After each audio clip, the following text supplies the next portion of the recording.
안녕하세요. 저는 평범한 하루하루를 살아가고 있는 40대 중반의 여자입니다. 나이가 젊었을 때는 매일 새로운 일이 있었으면 좋겠다는 바람을 가지면서 살았던 것 같아요. 사랑을 찾을 때에도 남들보단 특별한 사랑을 해보기를 소망했었답니다.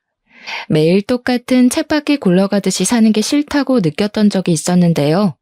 제 인생에서 한 차례 큰 폭풍이 지나간 지금은 예전과 같은 평범한 일상으로 돌아오게 되어 감사한 마음으로 살고 있어요.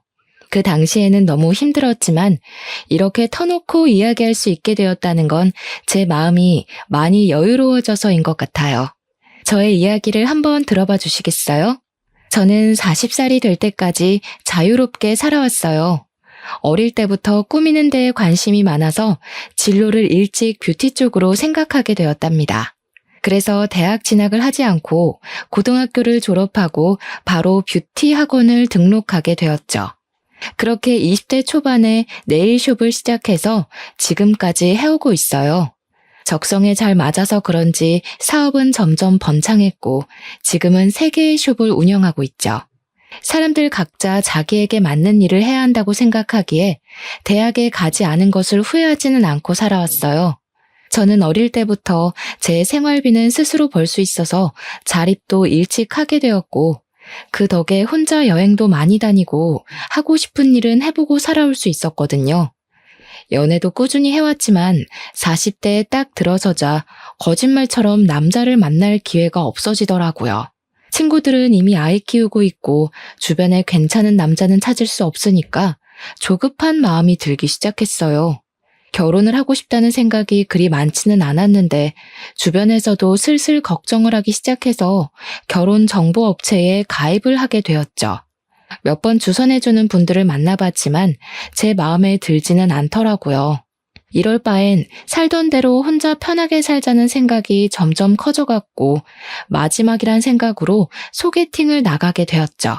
거기에서 지금의 남편을 만났답니다. 저보다 1살이 많았는데 풍기는 분위기가 학구적이라 그런지 나이보다 어려 보이더라고요. 술도 별로 좋아하지 않고 담배도 하지 않는 점이 가장 마음에 들었네요. 중소기업에 다니고 있다는데 연봉은 나이에 비해 솔직히 많이 모자랐지만 제가 사업을 하니까 금전 문제는 저에게 크게 중요하지 않았어요. 어리숙한 모습이었지만 우리나라에서 가장 명문대인 S대를 나왔더라고요. 자신과 반대인 사람이 끌리는 법이라고 제가 공부 쪽엔 재능이 없어서 남편에게 호감이 크게 느껴지기 시작했답니다. 그 후로 제가 더 적극적으로 나서서 데이트를 시작하게 되었어요. 제가 가만히 있으면 남편은 연락도 안 하고 아무것도 안 할 것 같더라고요. 그렇게 6개월의 짧은 연애를 했고 서로 나이도 있으니 결혼까지 빠르게 이어지게 되었답니다. 시댁은 그럭저럭 여유가 있는 평범한 집안이었는데 살고 있는 아파트가 자가라는 것만 알고 사실 자세한 건 알지 못했어요. 남편이 말수가 진짜 적어서 물어봐도 대답도 시원하게 안 해줬고요. 시부는 회사를 다니다 이미 오래전에 퇴직하고 노인대학에서 강의를 종종 하신다는데 남편과 같은 명문대를 나왔더라고요. 그리고 시누이가 2명이 있는데 첫째 시누는 전업주부인데 남편이 의사라고 자부심이 엄청났답니다. 솔직히 재력이 있는 집안도 아닌데 어떻게 의사 사위를 뒀나 궁금했었는데요. 신우도 알아주는 대학교를 졸업했는데 거기서 지금의 남편을 만나 연애를 오래 하고 결혼했다네요. 시모가 첫째 신우 자랑이 대단해서 신우가 한번 집에 오면 공주 행차하는 것처럼 대접을 하더라고요. 첫째 신우 온다는 날에는 밥상에 소갈비찜은 기본이고 메뉴가 달라졌답니다. 둘째 신우는 2년째 미국의 유명 대학에서 박사과정 밟고 있어서 결혼식에도 오지 않았어요. 왔다 갔다 하는 비용이 더 든다고 하더니 제가 항공권 사준다니까 바로 불이 나게 오라고 전화하더라고요. 근데 둘째 신우가 시험이 코앞이라 못 온다고 수학이 너머로 어찌나 짜증을 내던지 제가 다 민망하더라고요. 자식들 모두 명문대를 나왔다는 게 시모에게는 인생의 최고 업적이자 자랑인 듯 보이더라고요. 시댁 갈 때마다 저한테 자랑을 얼마나 하는지 레퍼토리를 외울 지경이었답니다. 너 남편이 어렸을 때부터 영재 소리를 들었다. 고등학교 때는 주변 엄마들이 어떻게 공부시키는데 맨날 1등이냐고 물어봐서 밖에 나가는 게 힘들었어. 아유, 엄마들마다 돌아가면서 과일 사다 주고 케이크 사다 주고 얼마나 귀찮았는지. 셋 다 좋은 대학 나온 건 부모님 머리를 물려받아서 그런가 봐요.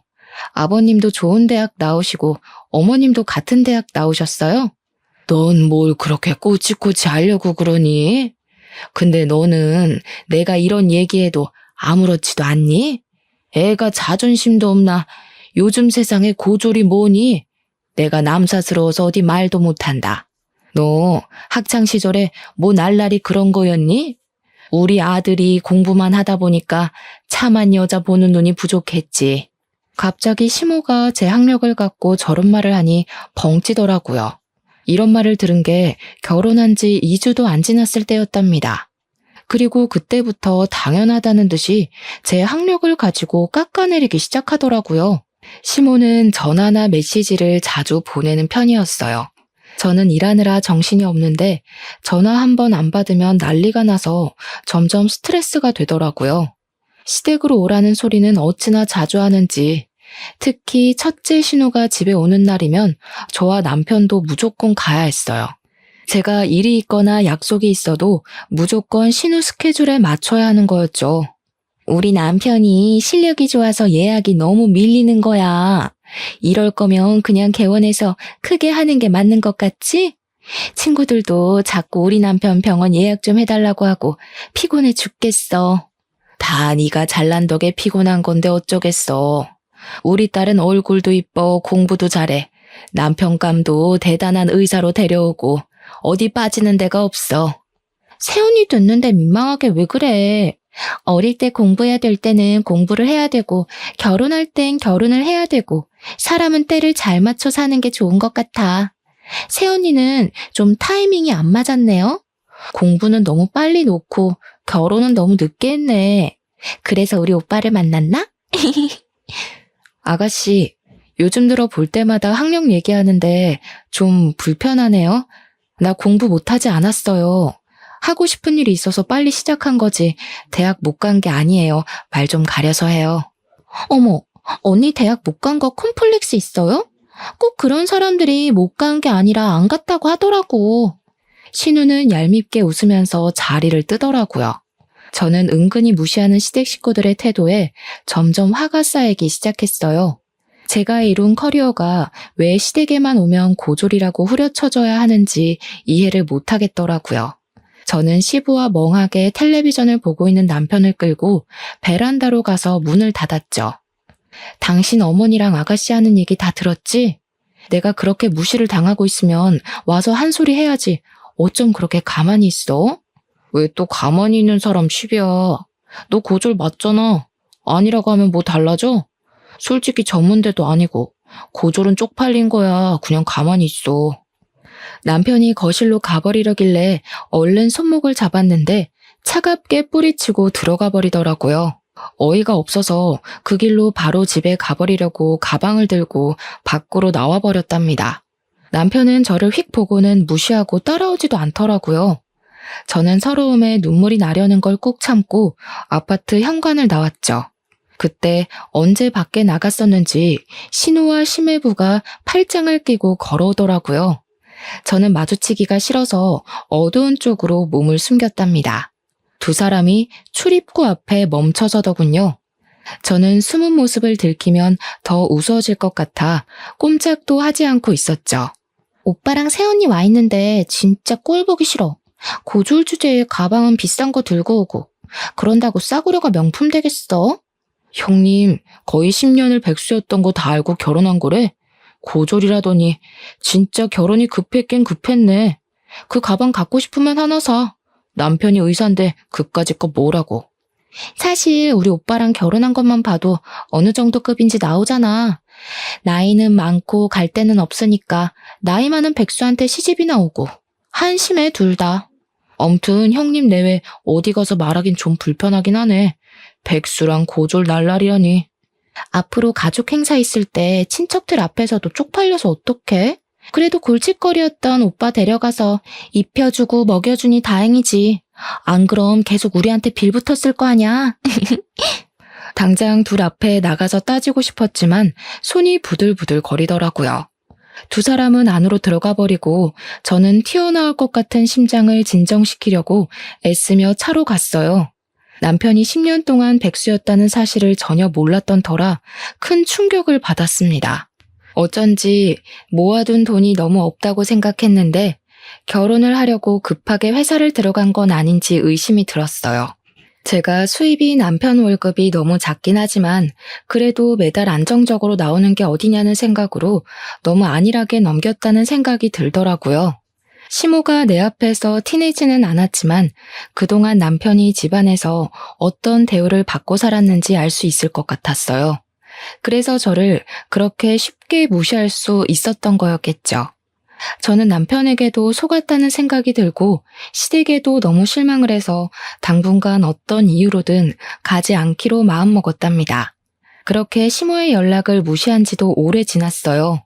꽃이 잔뜩 나오는 동영상이나 건강에 대한 쓸데없는 정보 같은 걸 매일 보내서 스트레스를 많이 받았었는데 아예 차단해버리니 속이 다 시원하더라고요. 남편이 주는 생활비도 이상하게 점점 줄어가기 시작하더니 한 달, 두 달 건너뛰는 일도 생기기 시작했어요. 사실 남편이 주는 돈은 한 달 살기엔 너무 적었지만 그래도 티내지 않고 내가 더 보태서 쓰자는 생각으로 살았어요.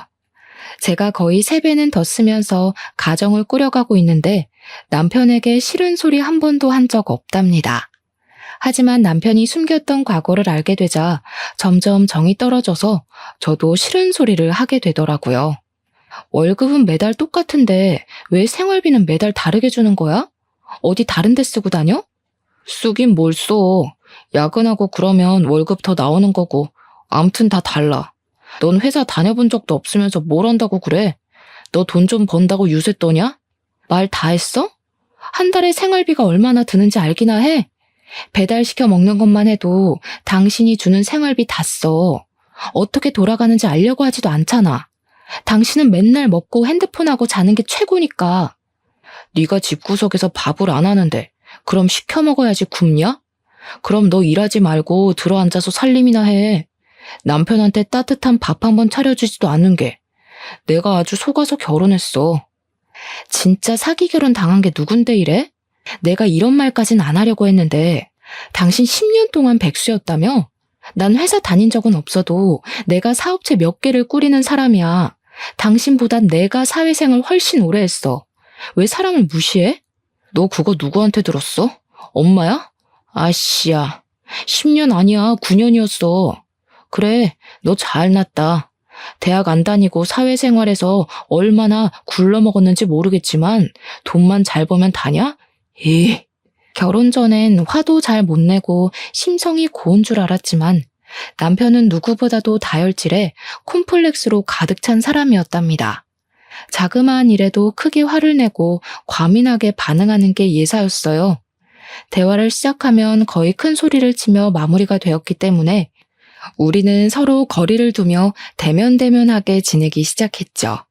저는 마음이 심란할수록 일에 더 열중했어요. 고용한 직원 수도 만만치 않았기 때문에 하루에 한 번씩 숍들을 돌아다니며 관리하다 보면 어느새 밤이 되어 있는 때가 많았답니다. 어느 날 시모가 계속 전화를 해대더라고요. 일을 하다가 핸드폰을 보니 세상에 10통이 넘게 부재중 전화가 찍혀 있는 게 아니겠어요? 그리고 바로 전화가 울리기 시작했고 저는 받을까 말까 고민하다가 결국 받고 말았답니다. 시모는 지금 당장 집 앞으로 자기 좀 데리러 오라는 말을 하더니 전화를 끊어버렸어요. 시모 목소리도 안 좋은 것 같아 어디가 아픈가 싶어서 차를 끌고 갔는데 아파트 출입구 앞에 시모가 서 있더라고요. 제 차를 보자마자 얼른 조수석에 타더라고요. 전화를 그렇게 해도 안 받고 집에 코빼기도 안 비치더니 결국 오긴 왔네. 저 역 사거리에 백화점으로 좀 가. 저를 보자마자 째려보면서 말하는데 기분이 팍 상하더라고요. 제가 운전하지 않고 가만히 쳐다보고 있으니 출발하라며 삑 소리를 지르는 게 아니겠어요? 시모와 저는 백화점으로 들어갔어요. 도대체 뭘 하려는 건지 여우 같은 시모의 속을 알 수가 없어서 일단 지켜보기로 했답니다. 너는 시어머니 생일이 다 돼가는데 연락 한 번 없어? 시아버지 생신 때는 그렇게 잘모시더니 지금 사람 차별하니? 살가운 며느리는 바라지도 않는다. 적어도 최소한의 도리는 해야 할 거 아니야. 어머니, 그럼 지금 일하는 사람 빨리 오라고 한 게 생일 선물 받아내려고 이러신 거예요? 그리고 저 어머니한테 아직 안 풀렸어요. 그렇게 저 무시하시면서 제 돈은 쓰고 싶으세요? 얘가 말하는 꼬락서니 좀 봐. 아직 안 풀려? 니까짓 게 뭔데? 내가 너 고졸이라고 그거 한마디 했다고 지금 시어머니한테 이렇게 모렴치하게 대하는 거니? 네가 이럴수록 사람들이 너 무식하다고 흉보는 거야. 알았니? 어머니, 저한테 무식하다고 그런 말 좀 그만하세요. 그러는 어머니는 대학 나오셨어요? 고등학교는 나오셨어요? 야, 너 사람 많은 데서 자꾸 큰 소리 나게 할래? 나는 자식 3명을 다 명문대 보낸 사람이야. 네가 자식 낳아서 S대 한번 보내봐. 그럼 내가 너 인정해 줄게. 잔말 말고 따라와. 시모는 있는 힘을 다해 저를 째려보고는 앞장서서 걸어갔습니다. 머리 끝까지 화가 차올랐지만 일단 시모가 뭘 하려는 건지 따라가 보았어요. 시모가 들어간 곳은 명품 매장이었죠. 너 지금 메고 있는 그 가방 여기 거 맞지? 그거랑 똑같은 거 색깔만 좀 다른 걸로 나 하나 사다오. 이건 어머니가 들기엔 너무 디자인이 튀어요. 그리고 이게 얼만지 아세요? 지금 생신 선물로 이거 사달라는 거예요? 너 시아버지 생신 때는 그 비싼 식당에서 밥도 척척 사고 선물도 비싼 걸로 가져오더니 나한테 쓰는 건 아깝다 이거야? 너 돈 잘 번다며? 네일숍이 3개라며? 학벌이 안 되면 돈으로 잘난 척 좀 해보라고. 아버님 생신 때 식당은 신우가 마음대로 예약한 거였고요. 그때도 신우가 오빠한테 하도 쏘라고 그래서 그냥 제가 낸 거였어요. 아무튼 결혼하고 처음 맞는 시어머니 생신인데 이깟 가방 하나 사주면 어때서 왜 이렇게 말이 많아? 네가 내 마음에 안 드는 거 사올까 봐 내가 미리 생각해서 데려온 거니까 잔말 말고 계산해. 여기요. 이 가방 다른 색깔은 없어요? 그 조용한 명품 매장에서 시모가 큰 소리를 치니까 사람들이 다 쳐다보더라고요. 그냥 나가버리면 시모가 더 난리를 피울 것 같아서 결국 계산하고 나왔답니다. 쇼핑백을 메고 의기양양하게 걷는 시모 뒤에서 터벅터벅 걸어가는데 앞서 가던 시모가 아는 사람을 만난 듯 인사하더라고요. 어머, 백화점엔 웬일이야? 이런 데 잘 안 오잖아. 어머, 여기서 뭐 산 거야? 이거 명품 아니야? 요즘엔 자주 오지. 우리 며느리가 내 생일이라고 가방을 사주네. 이런 거 필요 없다니까 굳이 끌고 와서는. 세상에, 첫째 아들이 드디어 효도를 제대로 하네. 옆에 며느리야? 아이고, 나이 많다고 걱정을 하더니 나이보다 젊어 보이네. S대 나와서 화장품 회사 한다더니 그래서 그런가 관리를 잘했나 보다. 지인이 저를 위아래로 훑어보며 떠들자 당황한 시모가 서둘러 지인과 헤어지고 걸음을 빨리 걷더라고요. 저는 기가 차서 시모 옆으로 바짝 따라붙었어요. 제가 S대 나왔다고 거짓말 하셨어요? 화장품 회사는 또 뭐예요? 혹시 친척들한테도 다 그렇게 말씀하셨어요? 시끄러. 우리 가족이 다 명문대 출신인데 고졸이라고 온 동네방네 떠들면 좋겠어? 너는 창피한 줄도 모르는 걸 보니까 일에서 얼마나 배우는 게 중요한지 몰라.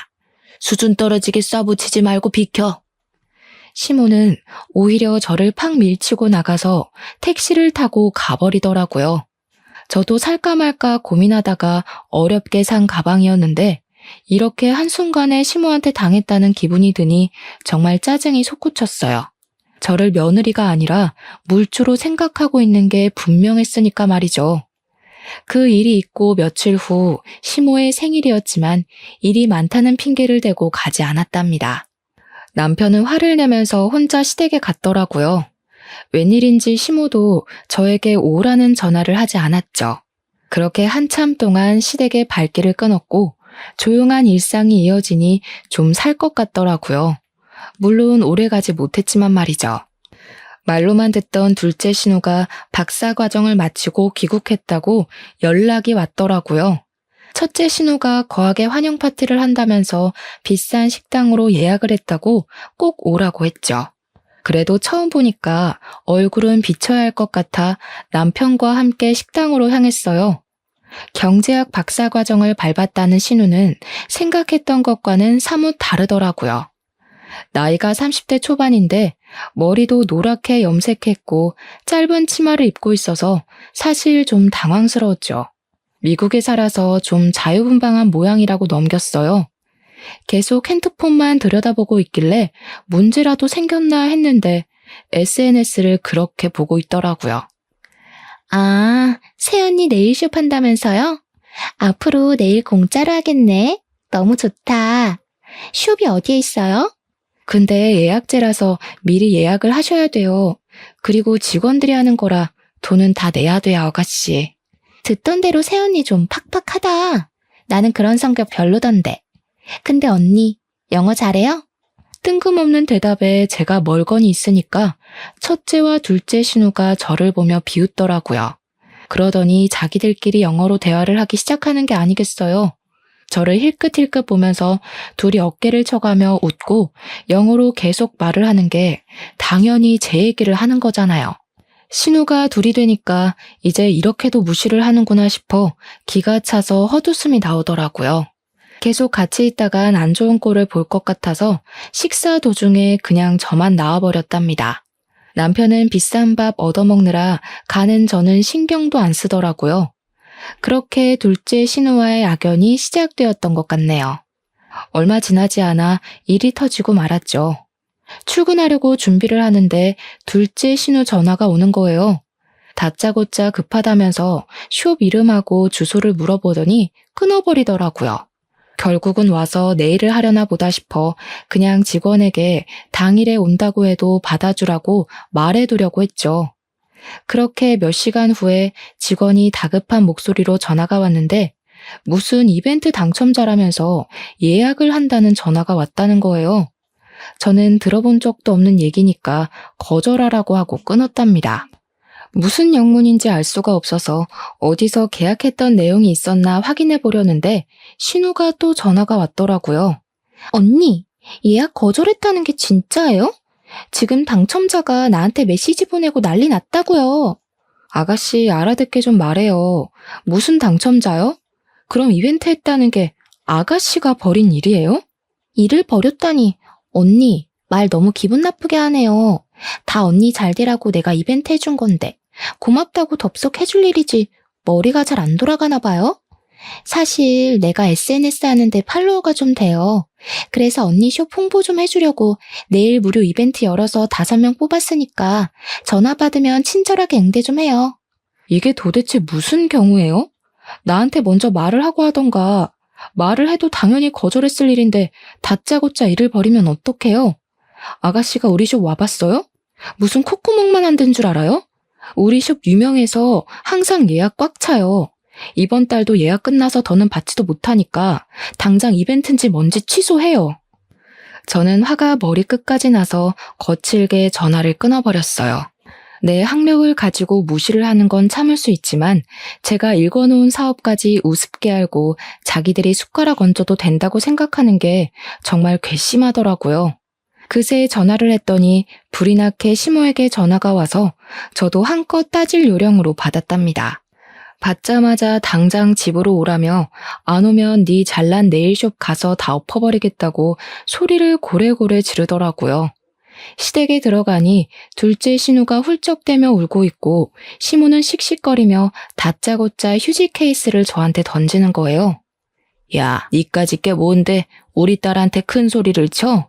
그깟 네일 얼마나 한다고 우리 딸한테 면박을 줘? 그깟 네일숍 와서 관리 받아본 적이나 있으세요? 한 명당 10만 원은 잡아야 돼요. 그럼 그깟 돈 어머니가 아가씨를 위해서 좀 내주세요. 50만 원밖에 안 하네요. 이게 점점 말 대답을 따박따박하고 너 때문에 얘가 엄청 곤란해졌다는데 어떻게 할 거야? 당장 이벤트인지 뭔지 해주겠다고 싹싹 빌어. 빌어야 될 건 아가씨인데 제가 정신 나갔다고 빌어요? 저야말로 업무 방해죄로 고소하고 싶은 거 참고 있으니까 더는 저 자극하지 마세요. 고작 그 말 하려고 바쁜 사람 오라고 하신 거예요? 그때 둘째 신우가 들고 있던 물컵을 제 얼굴에 촥 쏟더라고요. 저는 너무 갑작스러워서 눈을 동그랗게 뜨고 신우를 쳐다봤죠. 보자 하니까 우리 엄마한테 무슨 말버릇이야? 이 무식한 게. 언니가 말하는 게 다 맞았네. 나이만 먹은 게 머리는 텅텅 비고 싹수는 더럽게 없다더니. 저는 너무 화가 나서 신우 머리채를 확 잡아버렸어요. 신우가 힘없이 제 쪽으로 휙 딸려오더라고요. 저도 소리를 지르며 신우 머리를 뒤로 확 제껴버렸답니다. 그걸 본 시모가 냄비에 차가운 물을 받아와서는 저한테 뿌리는 게 아니겠어요. 저는 머리부터 블라우스까지 흠뻑 젖어버렸답니다. 이게 진짜 돌았나? 우리 박살 딸 머리를 잡아? 이 무식한 년아, 맛 좀 봐라. 시모가 축축한 제 머리채를 세게 움켜잡고 흔들기 시작했어요. 저는 너무 아파서 비명을 질렀죠. 그때 문을 열고 들어온 남편이 자기 엄마를 크게 부르더라고요. 제가 단판을 지으려고 시댁에 오기 전에 남편에게 전화해서 오라고 했거든요. 시모가 주춤하는 사이 저는 시모를 확 밀어버리고 비틀거리며 시댁을 나왔답니다. 남편은 저를 따라 나오지도 않고 심지어 밤 늦게 제가 잘 때쯤 몰래 들어오더라고요. 그렇게 남편에 대한 실망감은 더욱 쌓여만 갔는데 완전히 신뢰를 잃을 만한 일이 터졌답니다. 남편은 저녁 일찍 퇴근하기에 저보다 먼저 집에 들어와서 우편함은 남편 담당이었어요. 하루는 제가 오후에 집에 갈 일이 생겨서 들어가는데 우편함에 편지가 있더라고요. 확인해 보니 카드 회사들과 대부업체에서 날아온 독촉장이었어요. 저는 남편 빚이 거의 5천이 되는 걸 알고 기함을 했어요. 스케줄을 취소하고 남편이 올 때까지 기다렸죠. 저녁 5시가 되자 남편이 들어오더라고요. 양복이 아니라 편안한 트레이닝복을 입은 남편이 저를 보더니 소스라치게 놀라는 게 아니겠어요. 저는 말없이 테이블 위에 놓인 편지들을 손으로 가리켰어요. 편지를 본 남편이 갑자기 빽 소리를 지르더라고요. 아 진짜 그래서 어쩌라고. 네가 갚아주기라도 할 거야? 너 지금부터 한마디만 더 해. 그럼 네가 갚는다는 걸로 알 테니까. 아님 신경 꺼. 정신 나갔어? 정신병이야? 잘못한 게 누군데 왜 당신이 화를 내고 난리야. 이거 다 뭐야? 결혼하기 전부터 빚진 거야? 그래. 너랑 데이트할 때 너 사 처먹이느라 빚졌다. 네 수준에 김밥 한 줄이나 사 먹으면 될 걸 뭘 맨날 그렇게 비싼 걸 처먹겠다고. 어차피 다 네가 쓴 돈이네. 이참에 네가 갚으면 되겠네. 말 그따위로 할래? 이제 아예 본 모습 까보이겠다 이거야? 당신 그 옷은 뭐야? 회사 갔다 온 거 맞아? 야, 너 사회생활 20년이라며 그런데도 눈치 못 챘어? 나 너랑 결혼하고 바로 회사 잘렸어. 그래서 그 잘난 생활비 대려고 카드 서비스까지 받은 거야. 다 네 탓이네, 그러고 보니까. 뭐? 맨날 네 탓이라고 하면 다 해결되니? 이 거지 같은 인간아. 네가 능력 없는 건 알았지만 이렇게 바닥인 줄은 몰랐다. 야, S대 나오면 뭘 하니? 평생 밥벌이도 못하고 사는데. 이 무식한 게 감히 어디서 S대를 입에 올려. 대학 문턱도 못 가본 년이? 남편은 저에게 와락 달려들었고 저는 숨을 쉬기 힘들었어요. 저는 살기 위해 본능적으로 남편 손을 마구 긁었고 있는 힘을 다해 남편을 밀어내고 집을 뛰쳐나왔답니다. 남편과 사이가 좋았다고 해도 시모의 막말과 시댁 식구의 무시 때문에 헤어질 이유가 충분한데 남편까지 바닥이었으니 더는 견딜 수가 없었어요. 이때가 남편과 헤어지기로 결심을 하게 된 순간이었어요. 그 뒤로 저는 시댁의 발길을 딱 끊었답니다. 제가 대꾸도 하지 않으니 심심해서였을까요? 무슨 신데렐라 의붓 언니들도 아니고 쇼베의 첫째와 둘째 신우가 나란히 찾아와서 안 입고 온 표정으로 저를 보고 있더라고요. 더 웃겼던 게 시무한테 빼앗기듯이 사준 명품백을 첫째 신우가 들고 있는 게 아니겠어요. 손님들과 직원들이 다 있으니 최대한 아무렇지도 않게 상대를 해줬는데 새언니 덕 좀 보자면서 내일 좀 해달라고 하더라고요. 저는 숍 관리를 하다 보니 네일을 직접 한 지는 꽤 오래되었지만 예약이 꽉 차서 직원이 모자랐기 때문에 어쩔 수 없이 제가 해주기로 했답니다. 케어를 해주고 있는데 첫째 신우는 저를 마치 아랫사람 대하듯이 하대를 하는 말투와 행동을 하는 거예요. 평소에 서비스 직군 사람들에게 어떻게 행동을 하는지 딱 알겠더라고요.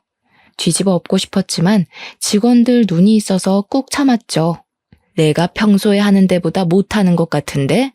새언니 실력이 이런데 장사는 꽤 잘 되네. 위치가 좋아서 그런가? 역시 병원도 목이 좋은 데다가 해야 돼. 어디로 할지 머리가 아프다니까. 형부 병원 크게 개업한다면서 어디다 하려고? 우리 집 근처에서 하면 가깝고 좋잖아. 한층 다 빌려서 하는 거야? 넌 형부 그릇이 그것밖에 안 될 것 같아? 층수 낮은 건물 통째로 차리려고 알아보고 있어. 친정 동네엔 너무 후지고 좀 돈이 있는 데서 해야 잘 되지.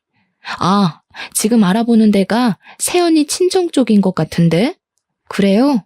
나도 친정 쪽에서 숍 하나 더 내려고 찾아봐서 그쪽은 꽤 잘하는데 괜찮은 데 많죠. 콧구멍한 숍이랑 병원이랑 비교가 돼요? 새언니 은근히 자랑질 많이 하는 거 알아요? 무식해 보이니까 좀 고쳐요. 가족이니까 이런 말도 해주는 거예요. 저는 신우들을 빨리 보내려고 참을 인자를 새기며 내일을 마무리해 주었어요. 역시나 예상했던 대로 돈을 안 내고 가려고 하더라고요. 큰 병원 한다는 사모님이 숍 규모 보면 몰라요. 내가 주먹구구식으로 장사하는 데 아니고 세금이며 월급이며 제대로 내고 하는 거예요. 난 친정엄마가 와도 돈 받으니까 돈 내고 가요. 내일도 거지같이 해줬으면서 그 돈을 다 받아먹으려고요? 돈 어지간히 밝혀 진짜. 이래서 수준 맞는 사람끼리 어울려야 되는 건데 가족이라고. 아, 이깟 돈 내면 그만인데 새언니 태도가 너무 재수없어서 절대로 돈 못 주겠네. 꼬우면 경찰 부르던가. 첫째 신우가 카운터에 놓여있는 명함이며 물건들을 바닥으로 던지기 시작하는데 정말 미치겠더라고요.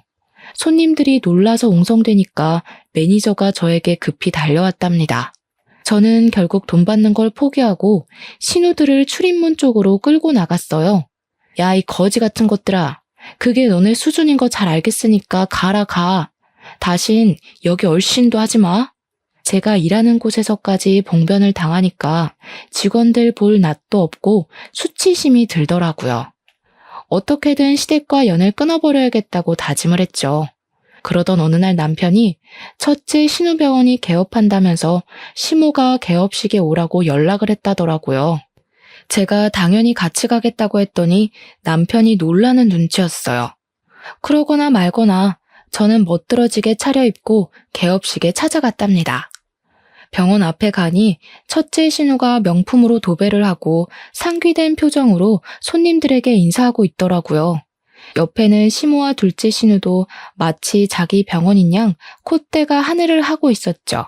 저는 남편을 돌아보며 서류 봉투 하나를 건넸답니다. 남편은 서류를 확인하더니 황당한 표정을 짓더라고요. 뭔 그런 얼굴로 봐? 그럼 내가 계속 너한테 호구당하면서 살 줄 알았니? 거기 도장 찍어. 조용히 합의 이혼하는 게 서로 편할 거야. 갑자기 왜 이혼을 해? 내가 바람을 피웠냐 도박을 했냐? 그깟 싸움 몇 번 했다고 이혼하면 세상 사람들 다 이혼했겠다.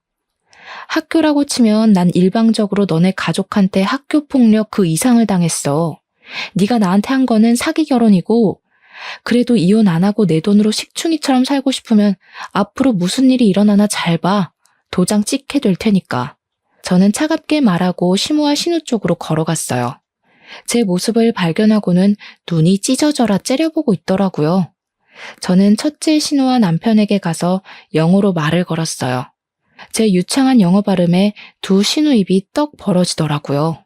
사실 저는 어렸을 때부터 미국으로 여행도 자주 가고 어학연수도 받으며 머문 적도 있었어요.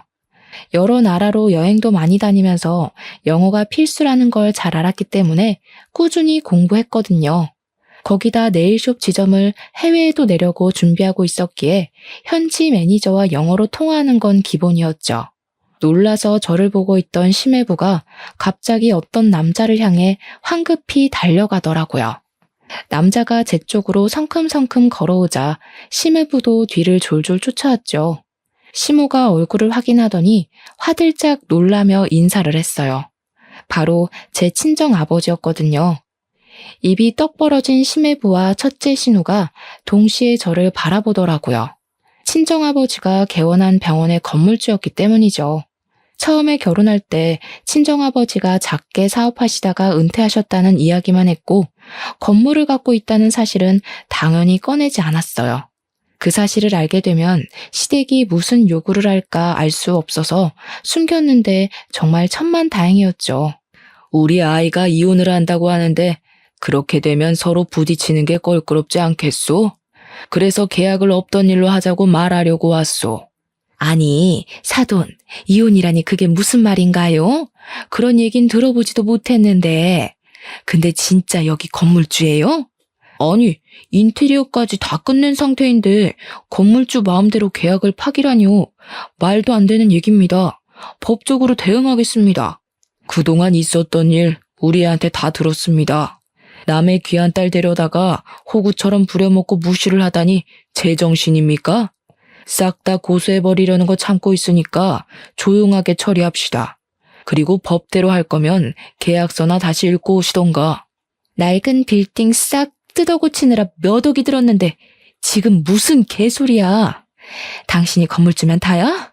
진짜 그 아버지 그 딸이네. 우리는 절대 못 나가니까 경찰 불러 경찰. 저는 한심한 눈으로 제정신이 아닌 것 같은 신우를 바라보았죠. 저는 신우가 친정 근처에 빌딩을 찾고 있다는 말을 들었을 때 살짝 친정아버지 건물 얘기를 흘렸답니다. 그리고는 바로 아버지에게 찾아가서 그동안 있었던 일을 다 이야기하고 이혼하도록 도와달라고 말씀드렸죠. 평소에 냉정한 성격인 아버지가 가만히 안 두겠다며 불같이 화를 내시더라고요. 아니나 다를까 심해부가 건물을 빌리고 싶다는 부동산에 연락을 받았고 아버지는 갑인 건물주가 원할 때는 언제든지 계약 파기가 가능하다는 내용을 교묘하게 계약서에 적어두셨답니다. 그리고 시세보다 훨씬 싸게 월세를 제시하니 심해부는 제대로 확인도 하지 않고 바로 계약을 해버린 것이죠. 계약서를 확인해본 심해부의 두 손이 덜덜 떨리자 일이 심각하게 돌아가는 걸 눈치챈 첫째 신우가 시모를 뒤에서 쿡쿡 찌르더라고요. 사돈, 뭔가 오해를 하신 모양인데 가족끼리 다툼이 좀 있었던 건 맞지만 그렇게 심각한 건 아닙니다. 화를 좀 푸시고 천천히 대화를 해보는 게 어떠실까요? 예, 그동안 마음 상한 게 있었다면 내가 사과하마. 어떡하죠? 마음이 좀 상한 게 아니라 이혼 안 하면 제가 죽을 것 같은데요. 당신 그 잘난 백수 아들 돌려드릴 테니까 잘 끼고 살아보세요. 그렇게 미안하시다면 무릎 꿇어 보시던가요. 얼굴이 파래진 시모가 첫째 신우를 돌아봤는데 시모 눈을 싹 피하더라고요. 고개를 푹 숙인 시모가 덜덜 떨며 무릎을 꿇었답니다. 시모가 울먹이며 제 바지가랑이를 잡더라고요. 이제 됐니? 내가 이렇게 사과하마. 화 좀 풀어라. 가족끼리 서로 도와야지. 이런 법이 어디 있니? 앞으론 내가 너 상점 모시듯 하마. 이거 놓으세요. 진심으로 우러나와서 저한테 미안하다고 하시는 거 아니잖아요. 잘난 따님이 이렇게 된 건 다 어머님이 뿌린 씨 거둔 거니까 제 탓은 마시고요. 야, 이게 진짜 정신 나갔나?